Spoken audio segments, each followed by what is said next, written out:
મિત્રો, સેમિસ્ટર વનના પ્રેક્ટિકલ્સમાં જે qualitative analysis એક્સરસાઇઝની આપણે ચર્ચા છેલ્લા 3 પાર્ટથી કરીએ છીએ. પહેલા ભાગમાં એનું ઇન્ટ્રોડક્શન અને પ્રાથમિક કસોટીઓ જોઈ હતી. બીજા ભાગમાં dry test for the positive ion એટલે કે ધન આયનની સૂકી કસોટીઓ, અને ત્રીજા પાર્ટમાં dry test for negative ion એટલે કે ઋણ આયનની સૂકી કસોટીઓ એ આપણે જોયું. એ જે આખો જે પોર્શન છે એ તમારા માટે નવો હતો.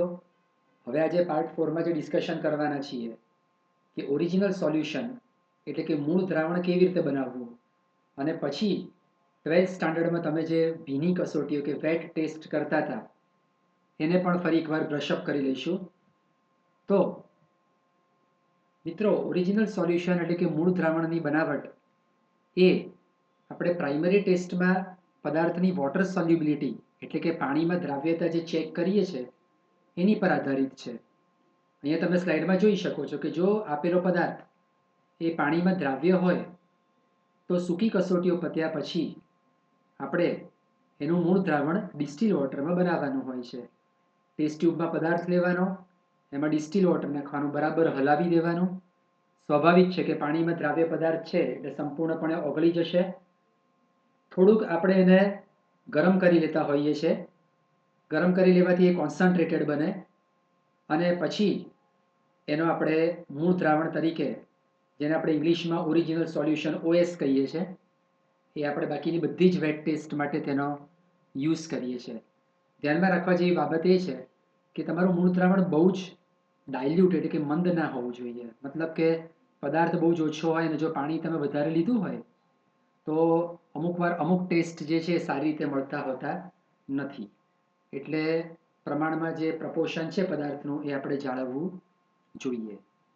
પણ ધારો કે જો આપણો પદાર્થ ઇનસોલ્યુબલ ઇન વોટર હોય એટલે કે પાણીમાં અદ્રાવ્ય હોય તો સ્વાભાવિક છે કે પાણીમાં તમે મૂળ દ્રાવણ બનાવી શકો નહીં. એવા સંજોગોમાં મૂળ દ્રાવણ ડાયલ્યુટ HClમાં બનાવવામાં આવે છે. ટેસ્ટ ટ્યુબમાં પદાર્થ ડાયલ્યુટ HCl લઈ અને ધીરે ધીરે પદાર્થને ઓગાળવામાં આવે છે. જરૂર પડે તો એને સહેજ ગરમ પણ કરીએ છીએ અને પછી એની અંદર થોડુંક ડિસ્ટિલ વોટર છેલ્લે ઉમેરી અને પછી જે સોલ્યુશન બને એનો આપણે મૂળ દ્રાવણ તરીકે ઉપયોગ કરીએ છીએ. તો બે જ મુદ્દા યાદ રાખવાના છે. પદાર્થ પાણીમાં દ્રાવ્ય છે તો તમે મૂળ દ્રાવણ ડિસ્ટિલ વોટરમાં બનાવશો. પદાર્થ પાણીમાં અદ્રાવ્ય છે તો તમે એને ડાયલ્યુટ HClમાં બનાવશો.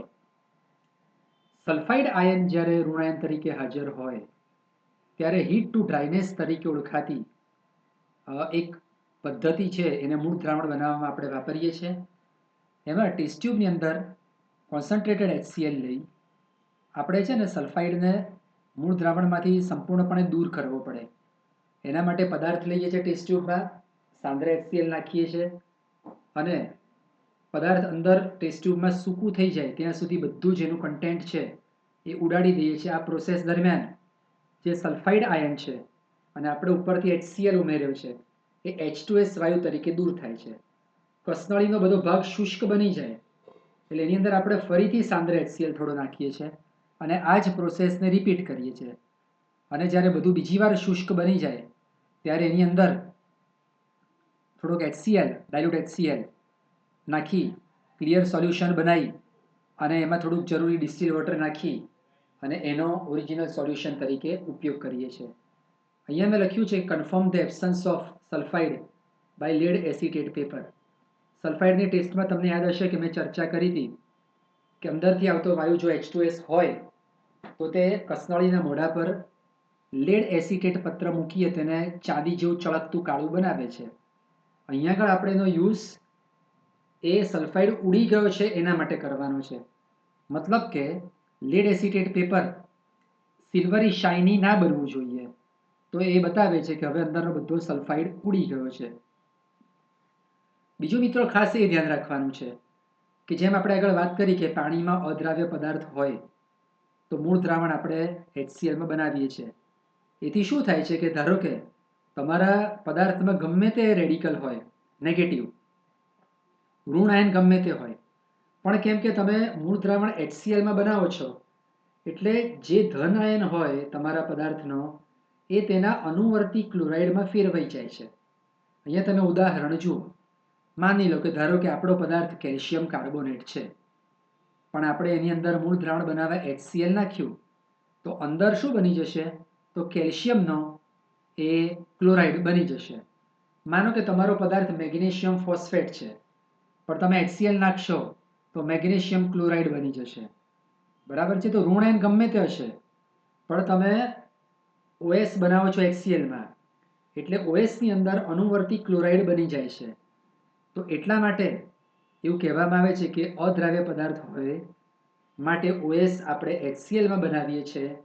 HClમાં બનાવતા હોવાથી એનું રૂપાંતર એ ક્લોરાઇડમાં થઈ જાય છે, માટે પછી નેગેટિવની ભીની કસોટી ના કરી શકાય. એવા સંજોગોમાં નેગેટિવ આયન એ માત્ર ડ્રાય ટેસ્ટ પરથી જ નક્કી કરવો જોઈએ. ટૂંકમાં આખી વાતને સમરાઇઝ કરીએ તો વોટર ઇનસોલ્યુબલ કમ્પાઉન્ડ એટલે કે પાણીમાં અદ્રાવ્ય પદાર્થની એમાં ઋણ આયનની ભીની કસોટી ના થઈ શકે. એ તમારે એની ડ્રાય ટેસ્ટ પરથી જ નક્કી કરવો પડે. અને આ રીતે બનાવેલું જે HClમાં કે ડિસ્ટિલ વોટર જે રીતે તમે OS બનાવ્યું હોય એનો ઉપયોગ પછી આપણે આગળની ભીની કસોટીમાં કરીએ છીએ. આ એનું લિસ્ટ છે જે તમે 12મા ધોરણમાં કરી હતી. આ જે OS બન્યું એ તમને 12th સ્ટાન્ડર્ડમાં રેડીમેડ આપવામાં આવતું હતું. એટલે પછી તમે જો આ સિક્વન્સ હોય છે એનો સૌથી પહેલાં જે detection of the group of positive ion એટલે કે ધન આયનનો સમૂહ શોધવો. સમૂહ મળી જાય પછી એ સમૂહનું વર્ગીકરણ એ બીજો મુદ્દો છે. એમાં ધન આયન તમને મળે એટલે એની કન્ફર્મેટિવ ટેસ્ટ એટલે કે નિર્ણાયક કસોટી. ચોથો પોઈન્ટ છે એના સમીકરણો જે ધન આયન આપણે શોધ્યો હોય તેના. પાંચમો મુદ્દો છે ઋણ આયનને શોધો. છઠ્ઠો જે ઋણાયન શોધ્યો તેની નિર્ણાયક કસોટી. અહીંયા ફરી લખ્યું છે કે વોટર ઇન્સોલ્યુબલ હોય તો આ આવશે નહીં, કારણ કે આપણે આગળ ચર્ચા કરી કે અહીંયા તમે કરવા જશો તો ક્લોરાઇડની જ ટેસ્ટ આવશે. પછી એના ઇક્વેશન્સ એ પણ સેમ. આ ટેસ્ટ તમે ના કરી હોય તો પછી ઇક્વેશનનો પણ પ્રશ્ન નથી. અને છેલ્લે રિઝલ્ટ. તો આટલો પોર્શન તમે 12th સ્ટાન્ડર્ડમાં કરતા હતા એના માટેનું સોલ્યુશન તમને રેડીમેડ આપવામાં આવતું હતું. એટલે એ જે આખો વેટ ટેસ્ટનો જે સિક્વન્સ છે એને આપણે યાદ કરી લઈએ ક્વિકલી. પહેલો મુદ્દો ધન આયનનો સમૂહ નક્કી કરવો. તો મિત્રો જે 5 સમૂહ છે પણ એમાં કેટલાક પેટા પ્રકાર છે. પહેલું ગ્રુપ, બીજું group, third A, third B, ચોથું પંચમ A અને પંચમ B. હવે તમારા જે એના રિએજન્ટ્સ છે પણ યાદ રાખવાના હોય છે કે થોડુંક મૂળ દ્રાવણ લેવાનું, ટેસ્ટ ટ્યુબમાં ડાયલ્યુટ HCl નાખો, અવક્ષેપ આવે તો પહેલા સમૂહ હાજર હોય તો તમારે પછી આ પહેલા ગ્રુપના રેડિકલ્સ છે એ તમારે પછી એના વર્ગીકરણમાં જવાનું, જે પાછળ પુસ્તકમાં આપેલું હોય છે. અને મિત્રો આ બધું તમને ક્વેશ્ચન આન્સરમાં પૂછાતું હોય છે કે પહેલા ગ્રુપનો રેડિકલ કયો? તો આપણે કહીએ કે OS વત્તા ડાયલ્યુટ HCl. રેડિકલ શું, સોરી, રિએજન્ટ કયો? અને HCl નાખીએ છીએ એટલે જે અવક્ષેપ મળે પહેલા ગ્રુપના એ આપણને ક્લોરાઇડના સ્વરૂપમાં મળે. એ પ્રશ્ન પણ પૂછાય છે. અને એમાં કયા 3 આયનો હાજર હોઈ શકે? તો સિલ્વર, મર્ક્યુરી અને લેડ. મિત્રો મોટાભાગે કોલેજીસમાં સિલ્વર ક્ષાર અને મર્ક્યુરીની શક્યતા નથી, એટલે પહેલા ગ્રુપમાં તો તમારે લેડની જ ટેસ્ટ કરવાની. બીજા ગ્રુપનો જે રિએજન્ટ છે એ મૂળ દ્રાવણ વત્તા ડાયલ્યુટ HCl વત્તા H2S. છેલ્લે H2S નાખો છો માટે અવક્ષેપ મિત્રો કયા સ્વરૂપમાં મળશે? જો સેકન્ડ ગ્રુપના આયનો હાજર હશે તો સલ્ફાઇડના સ્વરૂપમાં અવક્ષેપ મળશે. અને આટલા ધન આયનો હોઈ શકે. પછી તમારે એનું વર્ગીકરણ કરવાનું. 3 ગ્રુપ, OS એટલે કે મૂળ દ્રાવણ વત્તા NH4Cl વત્તા NH4OH. છેલ્લે તમે એમોનિયમ હાઇડ્રોક્સાઇડ નાખો છો માટે જો અવક્ષેપ મળશે તો એ હાઇડ્રોક્સાઇડ સ્વરૂપમાં મળશે. એલ્યુમિનિયમ, ફેરસ, ફેરિક અને ક્રોમિયમ એ બધા થર્ડ A ગ્રુપમાં હોઈ શકે. થર્ડ B ગ્રુપમાં આ 3 તો ખરા જ અને વધારામાં H2S. એટલે છેલ્લે જે નાખો છો જો 3B માં તમને અવક્ષેપ મળશે તો એ સલ્ફાઇડના સ્વરૂપમાં મળશે. ઝિંક, મેંગેનીઝ, કોબાલ્ટ, નિકલ એ એના ધન આયનો છે. ચોથા ગ્રુપમાં મૂળ દ્રાવણ NH4Cl, NH4OH અને એમોનિયમ કાર્બોનેટ. જો ચોથા ગ્રુપના અવક્ષેપ મળે તો એ છેલ્લે તમે એમોનિયમ કાર્બોનેટ નાખો છો માટે કાર્બોનેટ સ્વરૂપે મળશે. બેરિયમ, સ્ટ્રોન્શિયમ અને કેલ્શિયમ 3 જ્યોત કસોટી આપતા ધન આયનો છે એ તમને એ ચોથા ગ્રુપમાં છે. પંચમમાં મૂળ દ્રાવણ NH4Cl, NH4OH અને સોડિયમ હાઇડ્રોજન ફોસ્ફેટ. છેલ્લે આ નાખીએ છીએ માટે આપણને પંચમ અનાવક્ષેપ ફોસ્ફેટ તરીકે મળે. એક જ ધન આયન છે અને તે Mg છે. અને આમાંનું કોઈ જ ગ્રુપ ના મળે તો પછી પંચમ બ સમૂહના આયનો, જેમાં સોડિયમ, પોટેશિયમ અને એમોનિયમ એ હાજર હોય અને આના ક્ષાર હંમેશા પાણીમાં દ્રાવ્ય હોય. અર્થાત કેટલીક વસ્તુ તમારે ઊંધી યાદ રાખવાની કે જો તમારો પદાર્થ પાણીમાં અદ્રાવ્ય હોય તો 100% પંચમ બ સમૂહ તો ગેરહાજર જ હોય. તો મિત્રો, આ ટેસ્ટ કરો બધા 1 by 1 આ જ ક્રમમાં, એટલે તમને સમૂહ મળે. હવે બીજા નંબરમાં જે માનો કે અહીંયા મેં ઉદાહરણ લીધું છે કે ધારો કે તમને 3 અસમૂહના અવક્ષેપ મળ્યા, તો તમારે 3 અસમૂહનું સેપરેશન એટલે કે વર્ગીકરણ કરવાનું. તો એનું પેજ મેં મૂકેલું છે. અહીંયા આગળ આપણે ખાસ નોંધ લઈ લઈએ કે આ બધું જ જે મેં સ્લાઇડ્સ યુઝ કરી છે એ તમારા જે પ્રેક્ટિકલની ચોપડી આવે છે નીરવ પબ્લિકેશનની, એમનો હું ખાસ આભાર માની દઉં અને એકનોલેજ કરી દઉં કે એમાંથી મેં આ સ્લાઇડ્સ તમને સમજ પડે એના માટે મેં યુઝ કર્યા છે. હવે આ 4 ઋણ ધન આયનો હોઈ શકે તો એનું આપણે સેપરેશન કરવાનું. એટલે આ પ્રોસેસ અહીંથી રિપીટ કરવાની કે ફરીથી ધન આયન, ઘન NH4Cl, વધુ NH4OH લેવાનું. પછી આ જીલેટીન જેવા ચીકણા વ્હાઇટ અવક્ષેપ મળે તો એલ્યુમિનિયમ હોય, રેડિશ બ્રાઉન તપકીરિયા મળે તો ફેરસ હોય, ગ્રીન કલરના અવક્ષેપ હોય તો સોરી અહીંયા મારી બોલવામાં ભૂલ થઈ, ફેરિક હોય. ગ્રીન અવક્ષેપ મળે તો ફેરસ અથવા ક્રોમિયમ હોય. તો ફરી પાછું એ નીચે એનું ફરી ફર્ધર વર્ગીકરણ છે કે ડાયલ્યુટ HNO3 OSમાં નાખવાનું અને પછી NH4Cl અને NH4OH નાખવાનું. અને એ વખતે જો તપકીરિયા અવક્ષેપ મળે તો એ ફેરસ અને ફરી ગ્રીન અવક્ષેપ મળે તો ક્રોમિયમ. તો આ રીતે જે તે સમૂહનું પહેલા સમૂહના અવક્ષેપ હોય તો એનું, બીજા સમૂહનું હોય તો બીજાનું વર્ગીકરણ. અહીંયા મેં ઉદાહરણ તરીકે 3 અણુ લીધું છે. તો એમાંથી તમારે ધન આયન શોધવાનો અને ધન આયન શોધ્યા પછી ત્રીજો ભાગ મેં સાથે જ લઈ લીધો છે. માનો કે તમને ફેરિક મળ્યું તો નીચે જુઓ એની કન્ફર્મેટિવ ટેસ્ટ આપેલી છે, તે બધી મૂળ દ્રાવણ સાથે તમારે કરવાની. એલ્યુમિનિયમ હોય તો આ ટેસ્ટ કરવાની, ફેરસ માટે આ કોઠો કરવાનો, ક્રોમિયમ માટે અહીંયા કરવાનો. અચ્છા, ધન આયન મળી ગયો. હવે ઉદાહરણ તરીકે જુઓ કે ધારો કે ફેરિકમાં કઈ કઈ ટેસ્ટ છે તો પોટેશિયમ KCNS સાથેની ટેસ્ટ છે, પોટેશિયમ ફેરીસાયનાઇડ સાથેની ટેસ્ટ છે, ફેરોસાયનાઇડ સાથેની ટેસ્ટ છે, NH સાથેની ટેસ્ટ છે.